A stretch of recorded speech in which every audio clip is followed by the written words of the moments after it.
Hello everyone, and welcome back to the history of the First Crusade, where last time we saw the siege of Antioch and the following sally by the Crusaders that led to its capture. Today we will look on to the final part of this series as the Crusaders bicker amongst themselves but eventually march on to Jerusalem. So despite all odds, the Crusaders had managed to successfully capture Antioch and fight off the relieving army. But that miracle definitely did not unite them. Instead, the Crusaders fought into bickering. This was made all the worse as on the 20th of June, Alexius, with his very large army, including Westerners, was met by the deserters of the Crusades, including Stephen of Blois, who had deserted during the siege of Antioch.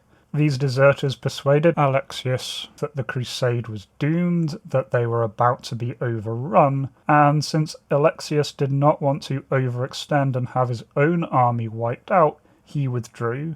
Now this, combined with the Greek commander Tatikios' earlier withdrawal, was seen as an ultimate betrayal by the Crusaders. Remember, thinking back to when they originally swore fealty, they viewed their relationship as a mutually beneficial one, in which Alexius was honor-bound to defend them. Him abandoning them made perfect sense from his point of view, with them just being viewed as barbarian mercenaries, but this would be the final act of their alliance, and from there on the Crusaders acted independently. Further building on this sense of turmoil, on the 1st of August, Adheimer of Lipoi, the papal legate and figurehead of the crusade, died.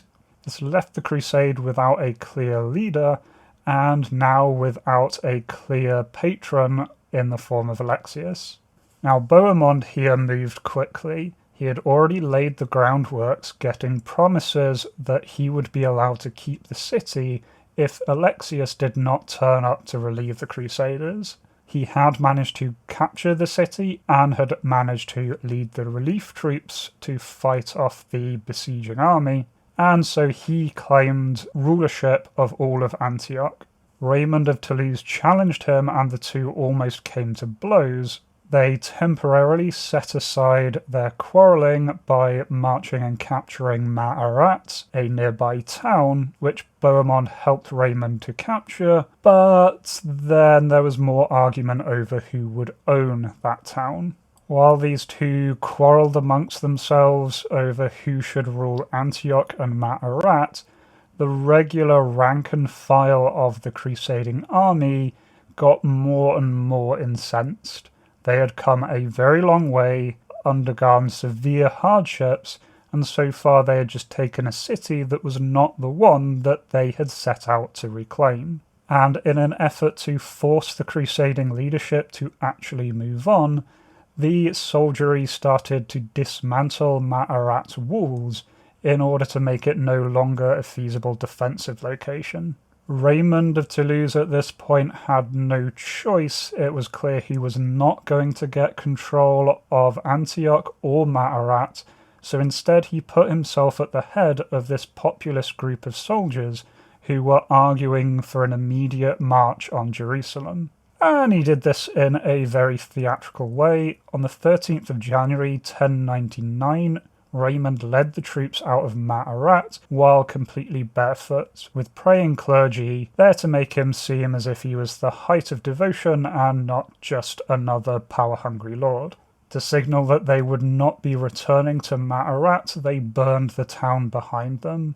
All in all, with Raymond, about 7,000 men marched south, including Tancred and Robert of Normandy. They had little initial difficulty. They were given safe passage by the intimidated rulers of Shaizar and Homs, who had already lost large numbers of troops trying to oppose the Crusaders. Here they pushed to the coastlines to get supply lines towards Antioch.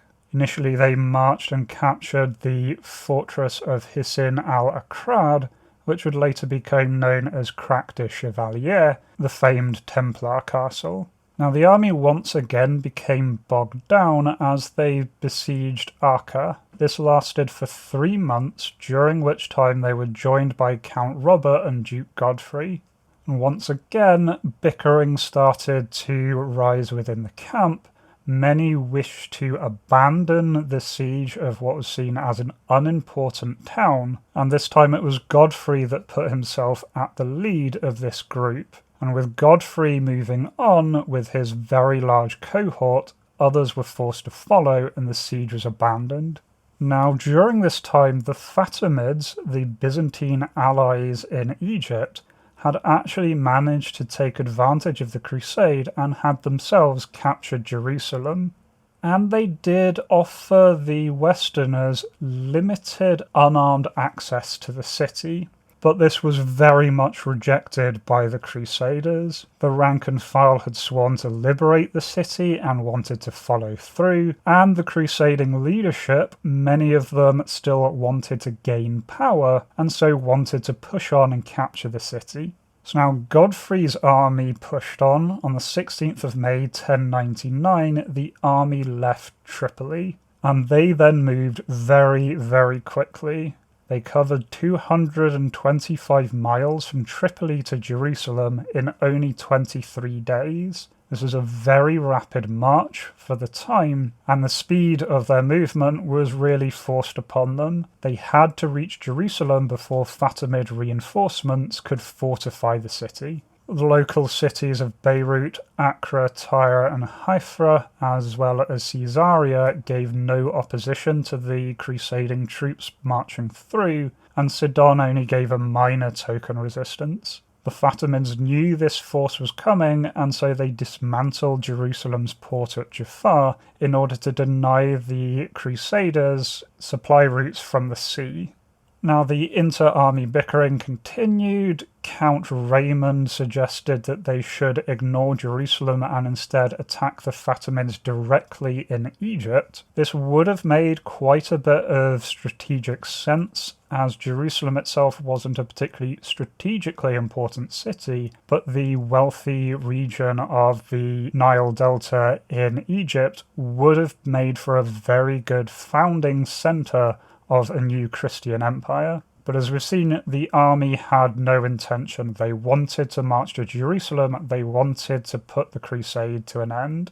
And so the army marched uphill towards Jerusalem. Tancred, meanwhile, wanting to gain some glory for himself, temporarily broke off to occupy the town of Bethlehem. By the 7th of June, 14,000 Crusaders had reached the walls of Jerusalem, and so the siege began. Now, at Jerusalem, the army found itself in a difficult situation, just as they had at Antioch. They were much too large to fully blockade the city, and with the Fatimid army approaching, a lengthy war of attrition was out of the question. Instead, they could only hope to assault the city. But this was difficult. They notably lacked water. They lacked wood to be able to construct siege engines to be able to actually attack the walls. And the command was still bitterly divided without any one leading figurehead. The city itself posed a major obstacle. It was protected by double walls, moats in sections, and had natural steep contours leading up to it. Benefiting the Crusaders, though, was the fact that there were very few defenders within the city itself, and those that were in the city made no attempt at forays outside the walls. They were happy to sit inside and wait for help. And they were encouraged to do this because they were in constant contact with the Fatimids, because the Crusaders were not blocking the eastern gate, and so supplies and messages could still easily enter and leave the city. Now, the crusading army broke into two at this point. Godfrey, Tancred, and the Dukes Robert of Normandy and Robert of Flanders set up in the north of the city.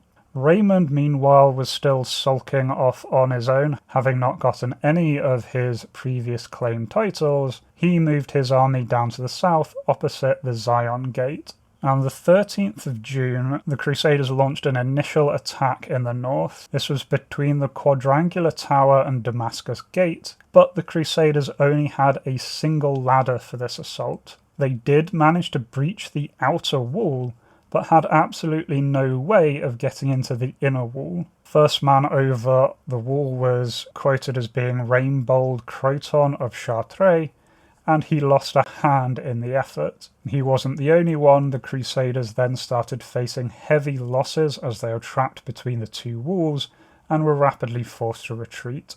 While they're still licking their wounds from this initial attack, good news reached the Crusaders as on the 17th of June a Genoese fleet arrived, bringing with it timber and engineers who could help the Crusaders construct a siege tower. The northern group put together a communal fund for the construction of their siege tower, while Tancred paid for a second tower on his own.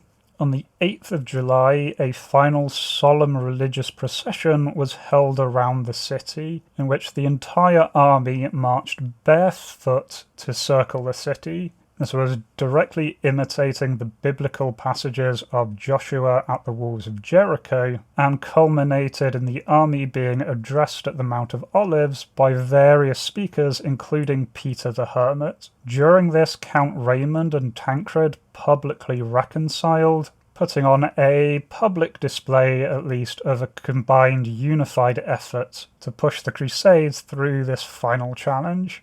On the 13th of July, the final assault began. This was triggered by news reaching of a very large relief force leaving Egypt. Now, in the south, the provincials with Raymond attacked the Zion Gate. In the north, Godfrey, Robert of Normandy, Robert of Flanders, and Tancred moved with a siege tower and a ram to attack the northeast corner of the city. And these two attacks were coordinated despite being on opposite sides of the city. There were reflector signals set up on the Mount of Olives, which could be seen by both camps. Now, Raymond's attack in the south had very, very little impact. Without proper siege equipment, there was very little he could do.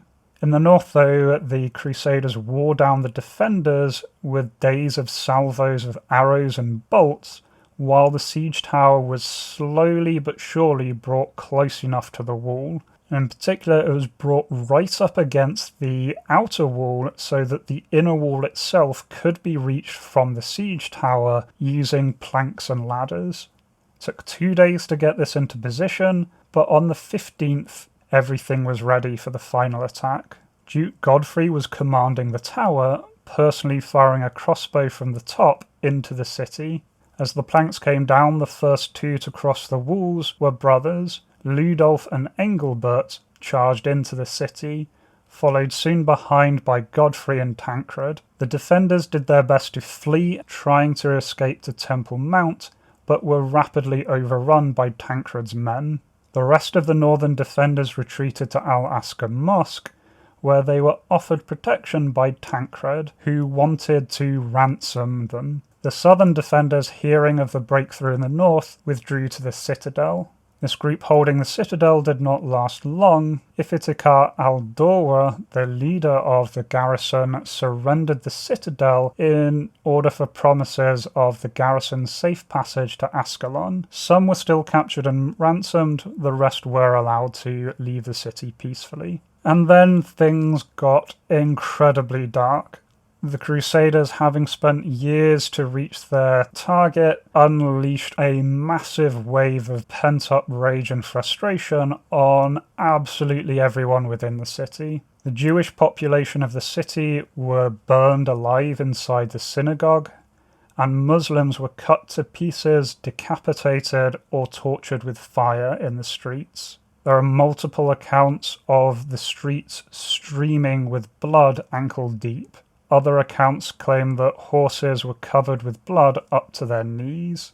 And on top of the killing, the army thoroughly looted the city of all gold, silver, horses, food, and household items. The Jewish books were also stolen, but would later be ransomed back. A day after the fall of the city, on the 16th of July, Tancred's prisoners at Al-Askar Mosque were then slaughtered, very possibly by Raymond's troops, who had missed out on the fighting the previous day, unable to get through the Zion Gate until the rest of the crusading force let them in. And this left the city absolutely devastated. The narrow streets were clogged with limbs and bodies, including bodies of crusaders who had been crushed by their fellows, who were too focused on chasing down retreating Muslims. On the 17th of July, those Muslims that survived the initial massacre were forced to clear the streets and burn the dead in a great pyre.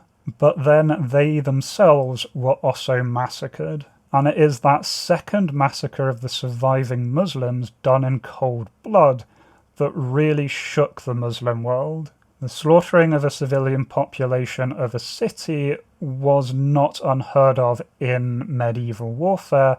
Very often, when a city was finally breached, there would be large-scale sacking and slaughter of the population. What was unusual was for several days later, for thousands to then be executed. It is that cold-hearted, essential murder at the end there that would really influence the Islamic world for the next 150 years. Now, the exact number that died during this is very unclear. It is most likely in the thousands and definitely included men, women, and children. Contemporary Muslim writers put the death toll at 70,000. That is likely an overestimate just based on the population of Jerusalem at the time, but still we are talking about thousands of civilians being executed. So almost 4 years after Clermont, Jerusalem had finally been captured, but this doesn't end our story. There was still a lot of debate over who would actually get control of the city, and there was a small matter of the very large enemy army rapidly approaching from the south. Now, on the 22nd of July, Raymond of Toulouse refused an offer of the crown, although this was very likely due to having his arm twisted by the local clergy. Instead, Godfrey of Bouillon was the only ruler willing to remain in the east, and he was elected as advocate, which is a title that implies some amount of ecclesial authority, and later he would be crowned as King of Jerusalem. Raymond at this point was forced to abandon the citadel just as he had had to do at Antioch, and he understandably left in rather a bad mood. He left in a huff for the Jordan Valley, where he sulked on his own for a little while. He would return, however, to face the Fatimid army. And that challenge was coming in early August, where the Crusaders found that 20,000 men under the command of the Egyptian vizier himself, Al-Afdal, was rapidly approaching. The Crusaders decided to meet the Egyptian army in the field rather than face another siege, and so on the 10th of August, 10,000 men left the city of Jerusalem, leaving only a skeletal garrison force behind. This army mustered at Ramla. Peter the Hermit led prayers for their success, still playing a minor role as a figurehead for the Crusades. And 2 days later, on the morning of the 12th of August, the Western Knights came upon the unprepared Egyptians who were camped outside of Ascalon. Now, initially, the Egyptian infantry tried to sally and attack the Crusaders, but these were forced back, and then a massive Western cavalry charge broke the enemy. This would send the Vizier's army into full retreat, and gave the Crusaders breathing room and securing their claim to Jerusalem itself. Now, this was a defeat of an enemy that outnumbered them 2-1, but as we're seeing at this point, all that was left of the Crusaders was this veteran core of elite troops. Now, as for Ascalon itself, it never surrendered here. Godfrey and Raymond were bickering about who should get control of the city, and in the end, Godfrey forced Raymond to abandon his attempt at capturing it, and his later attempt at capturing Arsuf. And this is where the Crusades sort of petered out. The majority of the Crusader lords turned north. Raymond, Robert of Normandy, and Robert of Flanders all moved north, where they found that Bohemond, the new ruler of Antioch, was trying to take a Byzantine town of Lachia. They persuaded him to stop attacking their Christian allies, and he returned to Antioch. Raymond, for his efforts, finally got the realm that he wanted. He was granted control of the citadel at Lachia after an agreement with the Greeks. The other lords, Robert of Normandy, Robert of Flanders, and hundreds of minor lords, along with the bulk of the crusading army, then returned home. The Byzantines provided them shipping for this, very much happy to avoid this army traipsing back through their land and creating another wave of destruction. And there we have the success of the First Crusades. The First Crusade estates had been carved out in the Levant, but they were far from being secure.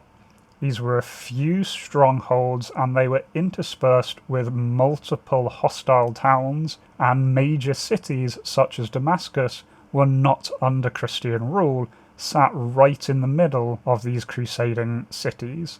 And the war in the east was very much not over. Instead, the next centuries would be defined by fighting across this area. And as for the instigator of all the Crusades, Urban II died on the 29th of July, 1099, only a couple of weeks after the fall of Jerusalem, and he would never actually learn of the fall of the city, and he would die long before seeing the consequences of his actions, with the initiator of conflicts that are still seeing ramifications to this day. But looking at the rest of the history of this Christian outcropping, the remaining Crusades, those will all have to wait for another episode and another series. Until then, I hope you found this informative, interesting, or useful, and I hope to catch you in a future video. Until then, take care. Cheers.